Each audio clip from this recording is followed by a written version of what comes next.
Hello guys, कैसे हैं आप सभी। सो गाइस, आ जाइए, आज हम आपको क्लास 10th का चैप्टर 11 का कंस्ट्रक्शंस का इंपॉर्टेंट क्वेश्चन सेकंड, जो कि एक्सरसाइज 11.1 का क्वेश्चन नंबर सेकंड है। आ जाइए, समझते हैं क्या बोल रहा है, फिर सॉल्यूशन करते हैं। ठीक है, तो क्वेश्चन है construct a triangle of sides 4 centimetre, 5 centimetre and 6 centimetre and then a triangle similar to it whose sides are 2/3 of the corresponding sides of the first triangle. Give the justification of the constructions. ठीक है, मतलब constructions. बच्चों यहाँ पर बोला जा रहा है कि 4 सेंटीमीटर, 5 सेंटीमीटर और 6 सेंटीमीटर भुजाओं वाले एक त्रिभुज की रचना कीजिए और उसमें फिर उसके समरूप एक अन्य त्रिभुज की भी रचना कीजिए जिसकी भुजाएं दिए गए त्रिभुज की संगत भुजाओं की 2/3 यानी 2/3 गुनी हो। गुनी हो मतलब मैनी टाइम्स, मतलब मल्टीप्लाई में होते ना, तो गुनी हो बोला गया है। ठीक है, तो चलिए, हमें कुछ नहीं करना बच्चों, हमें डायग्राम बनाना है। तो डायग्राम बनाते बनाते कंस्ट्रक्शंस भी करेंगे, है ना। फिर उसके बाद उसका जस्टिफिकेशन भी करने को बोला गया, तो वो भी करना पड़ेगा। तो फर्स्ट ऑफ ऑल हम ले लेते हैं अपने हाथों में एक स्केल और एक ले लेते हैं पेन या पेंसिल। Got it. चलिए, अब जैसे यहाँ पे 4 सेंटीमीटर, 5 सेंटीमीटर, 6 सेंटीमीटर है, तो चलिए हम इनमें से क्या करते हैं बच्चों, हाईएस्ट वाला कौन सा है 6 सेंटीमीटर, उसको ले लेते हैं। ठीक है, जिससे अपन को थोड़ा इजीली हो सके। ठीक है, तो चलिए जैसे कि हम यहाँ पर ले लेते हैं, मैंने ले लिया, हाँ यहाँ पर ले लेता हूँ। इस बात को याद रखना, ढंग से ले लीजिएगा। तो 6 सेंटीमीटर की लाइन बनानी है, तो बच्चों जो देखिए, मैं यहाँ पर 6 सेंटीमीटर पर जीरो पर रख रहा हूँ एक पॉइंट और एक 6 सेंटीमीटर पर रख रहा हूँ पॉइंट। तो यहाँ 6 सेंटीमीटर से मैंने ये मिला दी एक लाइन। ठीक है, ये 6 सेंटीमीटर से मैंने मिला दी, इसका नाम दे दिया मैंने ए, या फिर छोड़िए इसका नाम अपन दे देते हैं ए की जगह बी, इसका नाम दे देते हैं बी और इसका नाम दे देते हैं सी। अब इसका रीज़न आप समझेंगे ऐसा क्यों। ठीक है, तो आप नाम तो ए बी भी दे सकते हैं, लेकिन क्या यहाँ उल्टा हो जाता है, इसलिए थोड़ा ईजिली समझ में आ सके तो बी सी ले लेते हैं। ठीक है, चलिए अब इसके बाद देखिए, जी क्या थी हमारी 6 सेंटीमीटर की थी। अब हमें बचे यहाँ 4 सेंटीमीटर और 5 सेंटीमीटर। तो बच्चों यहाँ क्या करना है अपन को, यहाँ पर 4 सेंटीमीटर का एक चाप बनाना है। ठीक है, तो उसके लिए हमें क्या करना होगा, प्रकार से यहाँ पर एक 4 सेंटीमीटर का माप लेना पड़ेगा। तो जैसे कि मैं देखिए आप लोग, यहाँ मैं 4 सेंटीमीटर का एक माप ले लेता हूँ, है ना। तो इसको थोड़ा रख के हो जाएगा तो ईजिली हो जाएगा, समझ में आ जाएगा। थोड़ा सा बड़ा, थोड़ा सा बड़ा, जी देखिए,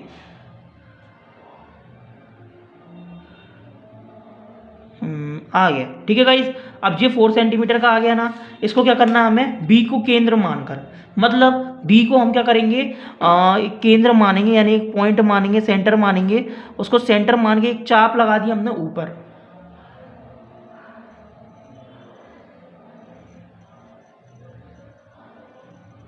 ठीक है गाइस, अब आपको क्या करना है, जैसे हमने यहाँ पर इसको बी को केंद्र मान कर, मतलब सेंटर मान के 4 सेंटीमीटर का एक चाप लगाया। अब हम क्या करेंगे बच्चों, अब हम क्या करेंगे, 5 सेंटीमीटर और रह गया, उसको हम सी को सेंटर मान के बनाएंगे। तो यहाँ फटाफट से हम सी सेंटर के लिए भी ले लेते हैं, है ना। तो देखिए यहाँ हमने रखा A1 पर, यहाँ पे 0 पर रखा बच्चों। 0 पर रखने के बाद इस चाप को ले लिया 5 तक।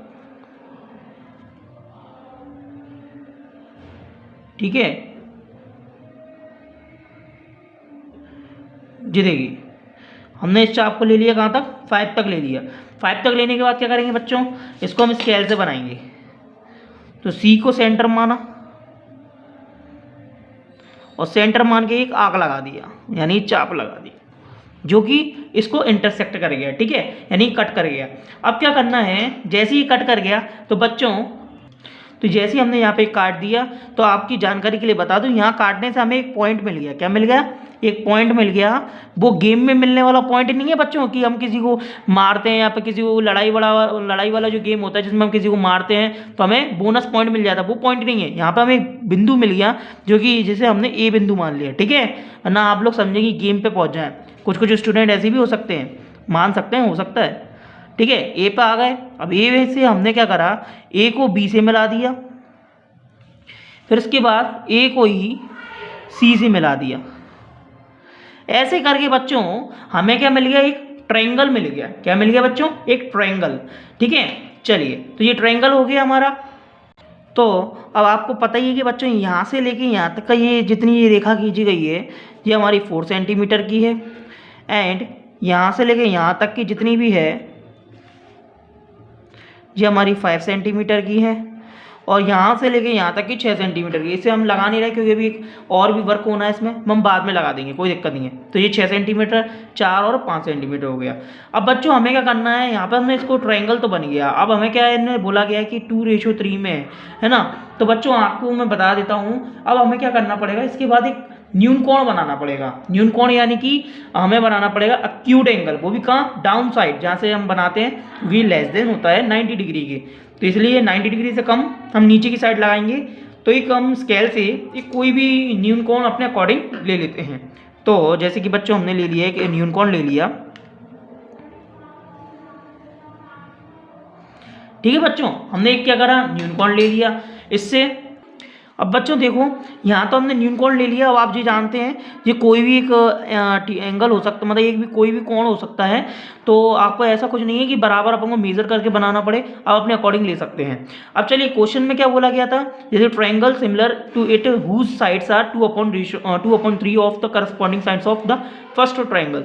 तो बच्चों ये 2/3 की बात हो ही गई है, तो मैं आपकी जानकारी के लिए बता देता हूँ। जो 2/3 है, 2/3, तो 2/3 में अगर आप 3 से 2 पे डिवाइड मार दें तो बेटा 0 पॉइंट कुछ करके आएगी वैल्यू, है ना। यानी कि 0 पॉइंट अगर मान ले 56 मान ले या 66 मान ले, 67 मान ले, एज इट इज, मतलब अप्रॉक्स आएगी। हमने अभी डिवाइड नहीं मारा, लेकिन हम इतना अंदाजे से कह सकते हैं 3 का 2 में डिवाइड मारेंगे तो 0 पॉइंट में आएगी, नहीं 1 से कम आएगी। 1 से कम यानी कि क्या होगी, 1 से नीचे, लेस देन, है ना, क्या आएगी, 1 से छोटी आएगी यहाँ पर वैल्यू। और बच्चों को मैं बता देता हूँ, अगर वैल्यू 1 से छोटी आती है तो हमारा ये 2/3 की यहाँ पे बात हो रही है, तो यहाँ पे हम जो भी एंगल बनाएंगे इसके अंदर, जो भी हम करस्पॉन्डिंग साइड्स वगैरह जो एंगल बनेंगे वो हमारे क्या होंगे, इस ट्रायंगल के अंतर्गत बनेंगे, मतलब इस ट्रायंगल के अंदर बनेंगे, अगर ये 1 से छोटी आती है तो। अब वहीं अगर मैं आपसे बोल दूँ बच्चों कि यहाँ पे 2/3 है, 2/3 की जगह ये यहाँ पर होता क्या, ये अपना होता 4/6 होता, है ना, 4/6 होता। तो बच्चों यहाँ पर ये क्या होता, अगर इसको डिवाइड मारते, अगर ये 1 से नीचे अंदर जाता, मतलब 1 से नीचे जाता तो अंदर बन जाता, लेकिन 1 से ऊपर जाता तो यानी ये बाहर बनते उसके ट्रायंगल। क्यों, क्योंकि यहाँ पे 2/3 में हमें बांटना है, तो इस लाइन को हमें 2/3 में बांटना है। तो आप जानते हैं इस ट्रायंगल को 2/3 में बांटने के लिए हमें क्या करना पड़ेगा, जी पहले पता लगाना पड़ेगा जो भी हम यहाँ पर लाइन बनाए, जो भी ट्रायंगल बना है तो वो हमारा अंदर बनेगा या बाहर, वो इससे हमें पता चलता है कि 1 से छोटा है या बड़ा। अगर ये 1 से छोटा आता है, 2 में डिवाइड 3 का डिवाइड मारा, तो अगर 1 से छोटा आ रहा है यानी कि इसका अंदर बनना है, अगर ये 1 से बड़ा आता तो यानी कि बाहर बनता। इस बात को फोकस करना जी, आपको कोई नहीं बताएगा जी, मैं हमने बेसिक डिटेल बता दी जिससे आपके ध्यान में रहे, यानी कि ठीक है। तो आपको अगर ये बात समझ में आ गई हो तो चलिए हम इसमें बनाते हैं। अब देखिए यहाँ पर 2 और 3 में सबसे बड़ा नंबर कौन सा है बेटा, 3 है मैक्सिमम नंबर। तो हम क्या करेंगे, यहाँ पर नीचे 3 चाप लगाएंगे बराबर। अब आप सोच रहे होंगे कि सर ने यार पहले वाले क्वेश्चन में तो यार 2 और 3 का सम बता, मतलब ऐसे ही 5:8 में बांटना, तो 5 और 8 का सम बता दिया था। तो बच्चों ऐसा है कि इस वाले में हमें क्या करना है, इस ट्रायंगल में 2:3 में बांटना है, जिसका डिवाइड मारने पर हमारा 1 से छोटा निकल आया। तो इसमें क्या है, जो मैक्सिमम नंबर होगा, ऐसा नहीं है कि 3 है यहाँ पर नीचे वाला है तो हमने 3 ले लिया, अगर 3 में ऊपर 4 या 5 भी होता तो हम 5 लेते, क्योंकि हमें मैक्सिमम नंबर चाहिए, ठीक है। तो मैक्सिमम नंबर क्या है बेटा, इन दोनों में 3 है, तो 3 चाप लगाएंगे यहाँ, यानी आंख। तो उसके लिए हमने एक न्यून कोण बना लिया, यानी अक्यूट एंगल बना लिया है ना। इसको जब पूरा हो जाएगा तो उसके हम इसको रचनाएं बनाएंगे, ठीक है, यानी कंस्ट्रक्शंस। अब अक्यूट एंगल बनाने के बाद बच्चों आप सभी जानते हैं कि हमें 3 चाप लगाने, तो अपनी मर्जी से आपको एक चाप ले लेते हैं, है ना। तो जैसे कि मैं एक ले लेता हूँ, ये हो गया 1, जी हो गया 2, जी हो गया 3,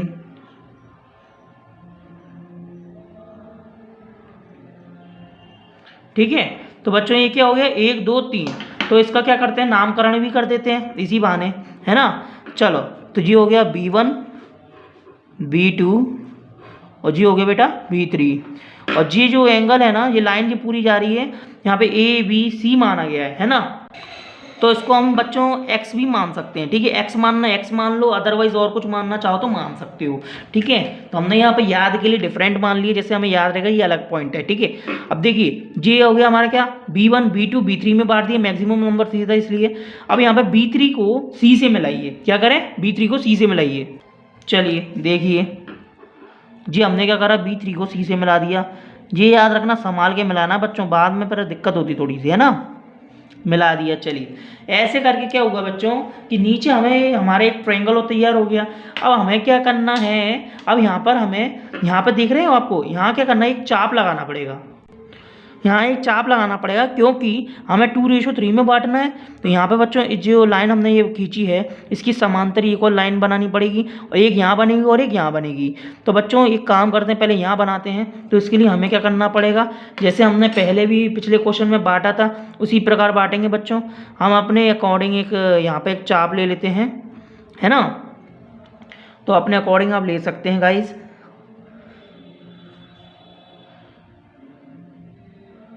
देखिए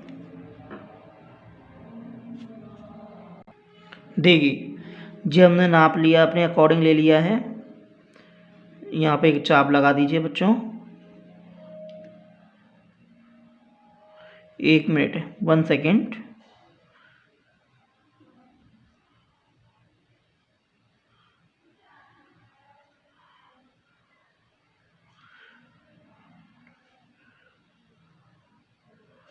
ये लीजिए हो गया। अब as it is same to same हमें किस पे रख के बनाना है, किस पे रख के, B2 पे, ठीक है। और आप सभी जानते हैं क्यों, ठीक है। तो यहाँ B2 पे हमने रखा एक चाप, क्योंकि 2:3 में बांटना है बच्चों, है ना। संभाल के, ये हो गया। और इसके समांतर हम एक एंगल वो ले लेते हैं जिससे इसको चाप को बराबर समांतर लाइनों में बांट दें। ये देखिए जी हो गया।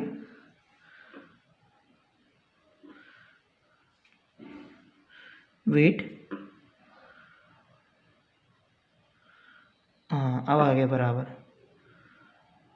जरा सा भी ऊपर नीचे होगा बच्चों तो दिक्कत आ जाएगी, ये फोकस है, याद रखना, ठीक है। तो ये थोड़ा सा लाइन यहाँ पर छोटी पड़ गई है, इसको थोड़ा सही कर देते हैं,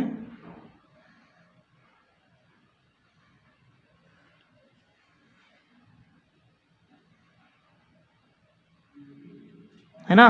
थोड़ी सी एडजस्ट कर दी है। अब क्या होगा बच्चों, हमें क्या करना है, यहाँ पे जो पॉइंट है ना, ये पॉइंट मिल रहा है और ये B2 को एक्सटेंड कर देना है उधर तक के लिए, ठीक है। तो हमने क्या करा, B2 को एक्सटेंड कर दिया इस पॉइंट से होते हुए, मध्य बिंदु से जहाँ पे क्रॉस कर रही है। तो इससे होते हुए B2 को हमने क्रॉस कर दिया। तो ये सामने ये हमारे BC है ना, तो BC पर ये हमारे को क्या एक पॉइंट मिलता है, BC पर हमें एक पॉइंट मिलता है जिसका नाम हमने रखा बच्चों C'। क्या रखा बच्चों, C', क्योंकि इससे B2 को हमने एक्सटेंड करा जो कि BC पर हमें C' मिल गया, ठीक है। सेम टू सेम बच्चों जैसे हमने यहाँ पर रख के इसको काटा, ऐसे C पर रख के भी एक और ऐसे ही बनाना है। तो चलिए फटाफट से बना लीजिए। क्वेश्चन थोड़ा लेंथी जरूर है, लेकिन क्वेश्चन जिसने ये देख लिया समझ लीजिए उसको सारे डाउट क्लियर हो गए, है ना। तो अपन को डाउट क्लियर करना है अपन को, है ना। चलिए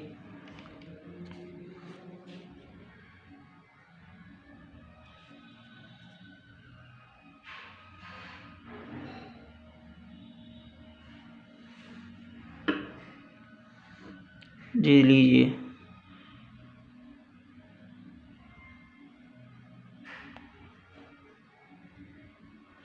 बेटा ये संभाल के बनाना, ठीक है।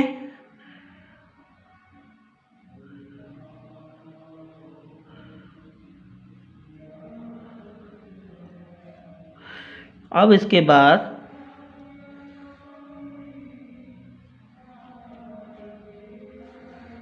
ये थोड़ा सा बढ़ाते हैं, देखिए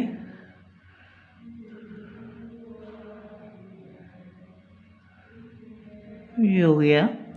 ऐसे एज इट इज़ नाप को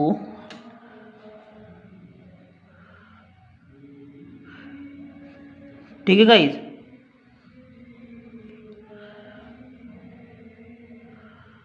इसको क्या कर दिया, क्रॉस कर दिया। ठीक है, क्रॉस कर दिया। अब हमें क्या हो गया बच्चों, यहाँ पे एक पॉइंट मिल गया है ना। तो ये जो पॉइंट मिला है ना, जैसे ये पॉइंट है मध्य पॉइंट, तो सी डैश को हमने एक्सटेंड करके इसको आगे बढ़ा दिया। Got it. जैसे ही हमने इसको आगे बढ़ाया तो हमें क्या हुआ बच्चों, एक जी जी हमें सी डैश पे जैसे हमने बढ़ाया तो बी ए पर हमें ए डैश पॉइंट मिल गया। क्या मिल गया, ए डैश, जो कि ए डैश सी डैश सिमिलर है किसके, मतलब पैरेलल है किसके, ए सी के। ठीक है, इससे क्या हुआ बच्चों, जैसे ही हमें बी ए पर ए डैश मिला तो हमें क्या हो गया कि एक है ना अंदर एक ट्रायंगल और मिल गया। किस पे ट्रायंगल मिल गया बच्चों, हमें ए बी सी, ये एक ट्रायंगल है, इसके अंदर हमें ज्याला ट्रायंगल और मिल गया। देखिए ज्याला ट्रायंगल, जिसके अंदर मैंने ऐसे स्क्रैच आपको यहाँ पे थोड़ा ग्रे कर दिया है ना, जिससे कोई समझ में आ सके। ज्याला ट्रायंगल आपको मिल गया ए बी सी के अंदर, यानी ए डैश बी सी डैश जो कि है ए बी सी के अंदर। ठीक है, तो ये ट्रू ट्रायंगल हो गए। अब क्या करना है बच्चों, ये हमारा डायग्राम पूरा हो चुका है। अब हमें क्या करना है, इसकी कंस्ट्रक्शंस करनी है विथ जस्टिफिकेशन। तो बच्चे चलिए चलिए जल्दी से हम स्टार्टिंग कर देते हैं यहाँ पे कंस्ट्रक्शंस की, और आपको क्लियर करते हैं ये क्वेश्चन।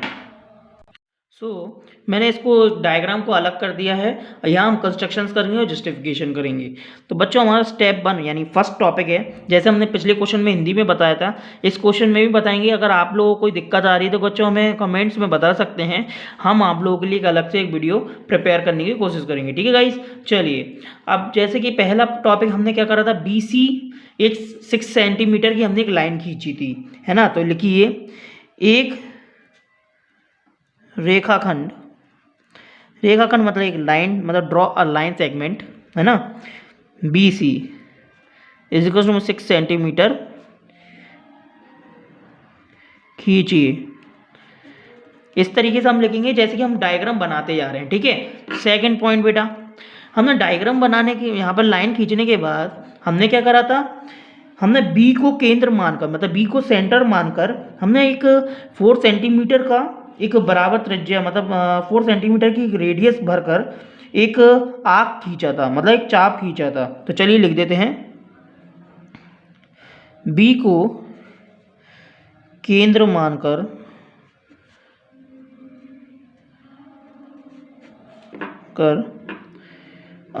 बी को केंद्र मानकर 4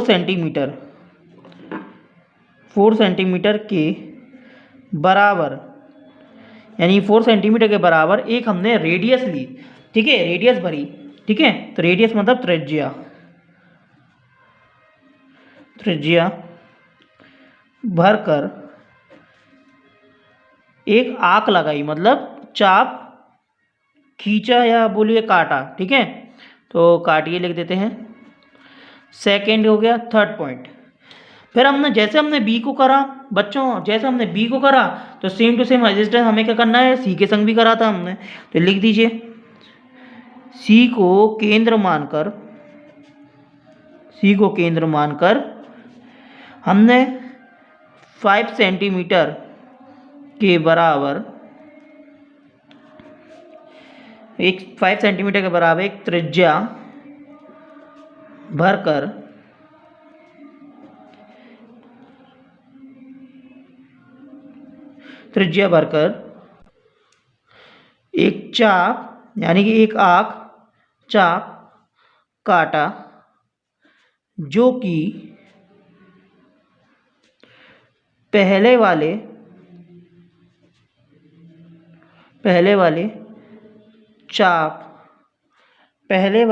चाप में बिंदु ए पर काटते हुए बनता है।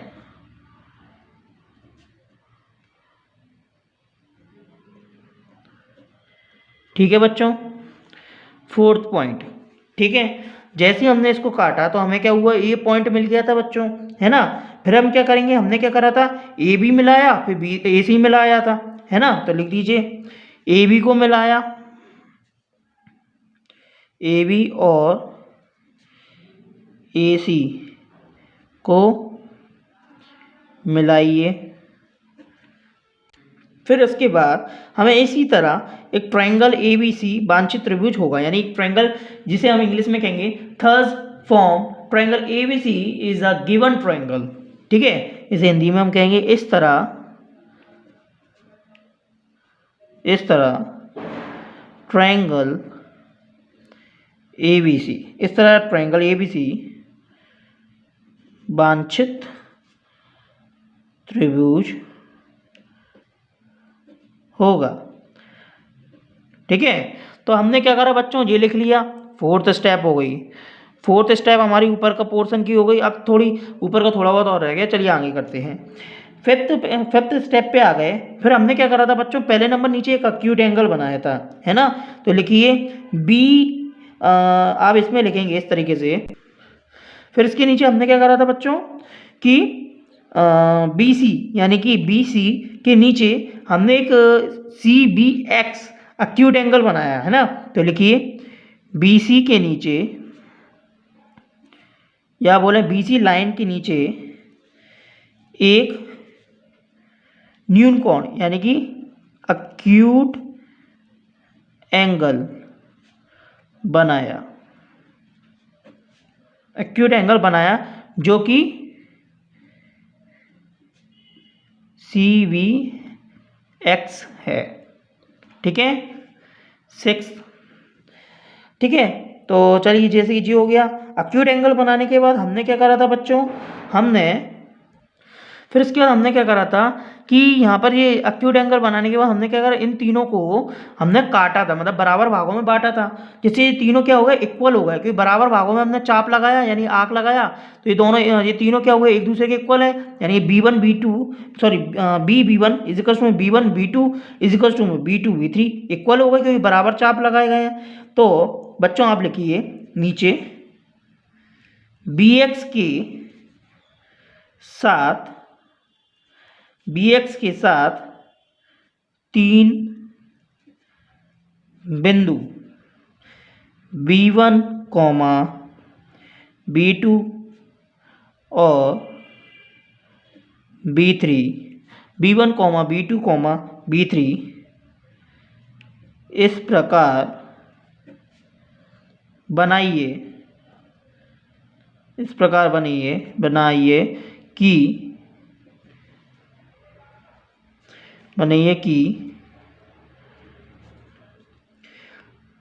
B1 equals to B1 B2 equals to B2 B3 हो जाए।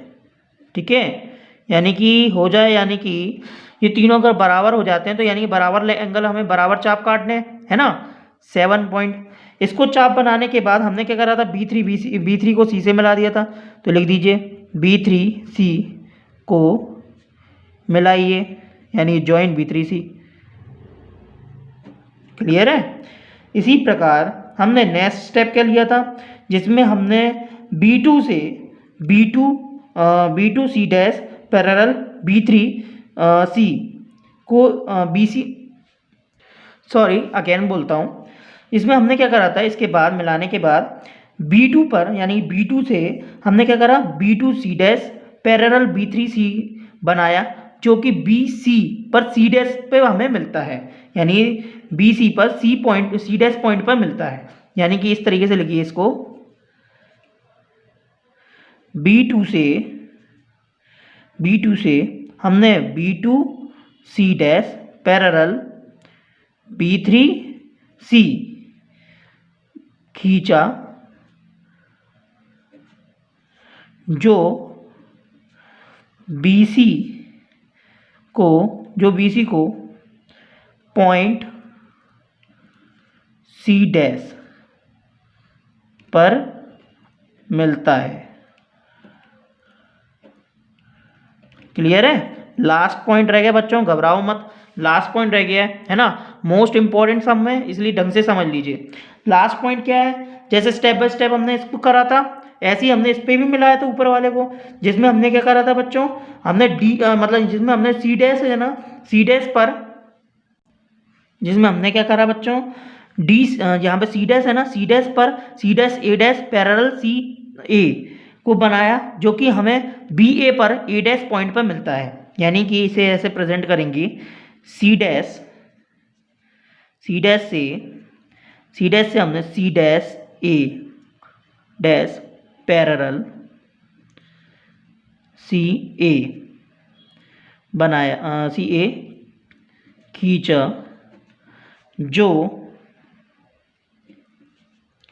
जो हमें बी ए लाइन पर, मतलब रेखाखंड बी ए को पॉइंट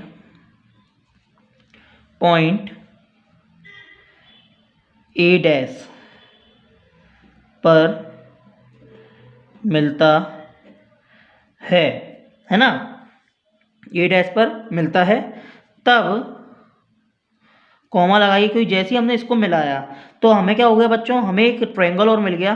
ट्रायंगल कौन सा मिला, ए डैश बी सी डैश, लिख दीजिए ए डैश बी सी डैश, वांछित मतलब जो ट्रायंगल हमारा बनना चाहिए था वो मिल गया, वांछित त्रिभुज, ट्रायंगल को त्रिभुज कहते हैं हिंदी में, त्रिभुज होगा जिसकी ट्रायंगल ABC की संगत भुजाएं 2/3 गुनी होगी। यानी कि आपको इसका मतलब चीज़ समझ में आता है, जैसे ही हमने यहाँ पर ट्रायंगल बना तो इससे क्या हो गया, जी ट्रायंगल हमें मिल गया। फिर ये ट्रायंगल के मिलने से बच्चों अब हमें क्या बताना था कि क्वेश्चन में हमें क्या बोला था, एक तो ABC ट्रायंगल था, अब इसके अंदर एक चीज ट्रायंगल जो हमने बनाया है ये ट्रायंगल हमें मिल गया। अब इन दोनों में हमें यही था कि हमें 2/3 रेशो में गुनी, मतलब 2/3 रेशो में करस्पॉन्डिंग साइड्स बतानी थी। ठीक है, तो अब चलिए जैसे कि हमने ये निकाल लिया है, अब इसके बाद हमें क्या करना है बच्चों, अब हमें यहाँ पे इसको जस्टिफिकेशन करना है। ठीक है, तो जस्टिफिकेशन करने के लिए हमें क्या करना पड़ेगा, इसमें हमें जो जस्टिफिकेशन निकालना है ना बच्चों, तो हमें निकालना किस में, triangle A dash B C dash में and triangle A B C में, इन दोनों में हमें जस्टिफिकेशन करना है कि ये दोनों ट्रायंगल 2:3 में है या नहीं। ठीक है, तो इसके लिए हमें क्या करना पड़ेगा, इसमें कुछ कॉमन चीज़ें देखनी पड़ी, जैसे कि पहले देखिए ये ट्रायंगल एक और एक पूरा वाला ट्रायंगल है, तो देखिए इससे हमें ये पता चलता है यहाँ पे angle A dash B C dash equals to में ए बी सी। अब आप सोच रहे होंगे मैंने इजिकल्स टू को लगाया, तो बच्चों मैं बता देता हूँ, यहाँ पे ए डैश सी डैश और ए सी ये क्या है, पैरेलल है, हमारी लाइन है, और पैरेलल लाइन है तो आपको पता ही होगा, तो ये पैरेलल है। और दूसरी बात, जो पैरेलल होती हैं उसकी करस्पॉन्डिंग साइड्स भी क्या होती हैं, पैरेलल होती हैं, वो तो अलग बात हो गई। लेकिन यहाँ पर हम देख रहे हैं कि ए डैश बी सी डैश, जिसमें ए बी सी, इनमें बी हमारा पॉइंट क्या कॉमन है, और बी पॉइंट कॉमन है तो हम लिख सकते हैं कि angle A dash B C dash equals to में एंगल ए बी सी, जिसमें क्या है हमारा कॉमन पॉइंट है, क्या है कॉमन है, तो हम लिख सकते हैं रीज़न। दूसरा रीज़न हमारे पास ये है बच्चों कि इसकी करस्पॉन्डिंग अगर साइड्स, जैसे ये दोनों क्या है, ये पैरेलल है एंगल, हमारे दोनों पैरेलल एंगल है, अगर पैरेलल एंगल है तो इसकी करस्पॉन्डिंग साइड्स भी क्या होंगी, पैरेलल होंगी, है ना। तो इसलिए यहाँ आप लिख सकते हैं angle A dash angle A dash C dash B equals to में एंगल ए सी बी, इसके क्या है करस्पॉन्डिंग एंगल है, लिख दीजिए करस्पॉन्डिंग एंगल्स। करस्पॉन्डिंग एंगल्स कैसे हैं, ये देखिए ये एंगल दोनों है, ये क्या है हमारे बराबर हैं, इसलिए करस्पॉन्डिंग एंगल्स हैं और इसकी साइड्स भी इक्वल होंगी और एंगल भी इक्वल हो गए, है ना। चलिए दो रीजन अगर आप देखिए, आप देख पा रहे होंगे किसी ट्रायंगल में हमारे दो रीजन अगर इक्वल आ जाते हैं, मतलब दो एंगल हमारे क्या हो गए, इक्वल हो गए, तो यानी कि ये दोनों ट्रायंगल क्या हो गए हमारे, सिमिलर हो गए, है ना। तो हम लिख सकते हैं triangle A dash B C dash similar triangle A B C. अब आप पूछें तो कैसे, तो हम लिख देते हैं बाय एंगल के माध्यम से। ठीक है, ये सिमिलर है, सिमिलैरिटी है। ठीक है, क्योंकि हमने देखा कि दो एंगल हमारे इक्वल है, तो इसलिए बाय एंगल के माध्यम से हमारे क्या हो गए, ये एंगल हमारे सिमिलर हो गए। इसके कारण अगर ये एंगल हमारे सिमिलर हैं तो इस रीजन से हम कह सकते हैं बच्चों, यहाँ पर एंगल, यहाँ पर जो बताया जा रहा है ए डैश बी अपॉन में ए बी इजिकल्स टू में बी सी डैश अपॉन में बी सी इजिकल्स टू में बी टू अपॉन में बी थ्री, ये क्या हो गया इक्वल में 2:3 में। अब आप जी समझिए क्यों, मैं बताता हूँ। जब हमने देखा कि दोनों ट्रायंगल है ए डैश बी सी डैश, ए डैश बी सी डैश और ए बी सी, ये दो ट्रायंगल है, इनमें हमने पहला पॉइंट क्या देखा, कॉमन, जिसमें ए डैश बी सी डैश और ए बी सी, जिसमें बी कॉमन था तो ये कॉमन लिख दिया। फिर दूसरा हमने देखा कि दोनों इक्वल हो गए क्योंकि कॉमन है। और दूसरा हमने देखा कि बच्चों कि ए डैश सी डी, ए डैश सी डैश बी और ए सी बी, जिसमें सी डैश और सी, जो इसमें क्या है ये एंगल जो देखिए ना ये दोनों बराबर हैं क्योंकि इसकी करस्पॉन्डिंग साइड्स भी मतलब अगर ये एंगल बराबर है मतलब समांतर हैं तो इसके करस्पॉन्डिंग एंगल्स भी बराबर हो गए, इसी रीज़न से ये इक्वल हो गए। ठीक है। और हमने जब देखा कि किसी दो ट्रायंगल में ये दोनों इक्वल, दो कंडीशन अगर इक्वल आ गई है हमारी, यानी ये दोनों ट्रायंगल क्या हो गए, सिमिलर हो गए, तो इसलिए हमने किस रीज़न से लिख दिया, बाय एंगल से हमारे सिमिलैरिटी है, तो हमने दोनों ट्रायंगल लिख दिए। और जब ये दोनों ट्रायंगल सिमिलैरिटी आ गई है तो हमें निकालना क्या था, हमने जो एंगल हमारे मिले थे, मतलब हमने जो एंगल हमने चाप के थ्रू हमने काटे थे, जिसकी लाइन पर हमें जो पॉइंट मिले थे, यानी ए डैश मिला था, सी डैश मिला था, जिसके माध्यम से ये एंगल बने, तो वही हमें क्या निकाल लेते 2:3 में। तो देखिए ए डैश बी, फिर उसके बाद हमने पूरा ले लिया ए बी, ठीक है, फिर B dash B C dash और फिर बी सी, फिर उसके बाद देखिए यहाँ पर देखिए बी2 फिर बी3 आ गए। तो ये तीनों ही तो हमने बनाए थे जो कि क्या है 2:3 में बांटने थे। तो ये क्या होगा, अगर जब सिमिलैरिटी आ गई इस रीजन से क्या हुआ, ये तीनों साइड्स हमारी 2:3 में बढ़ गई। ठीक है। तो इससे क्या पता चलता है कि ये जो ट्रायंगल जो हमने बनाया हुआ है ये हमारा सही है। ठीक है गाइज। तो अगर आपको यह वीडियो पसंद आई हो तो प्लीज़ गाइज इसे लाइक शेयर सब्सक्राइब जरूर कीजिएगा। Thank you so much watching to video. मिलते हैं नेक्स्ट वीडियो में।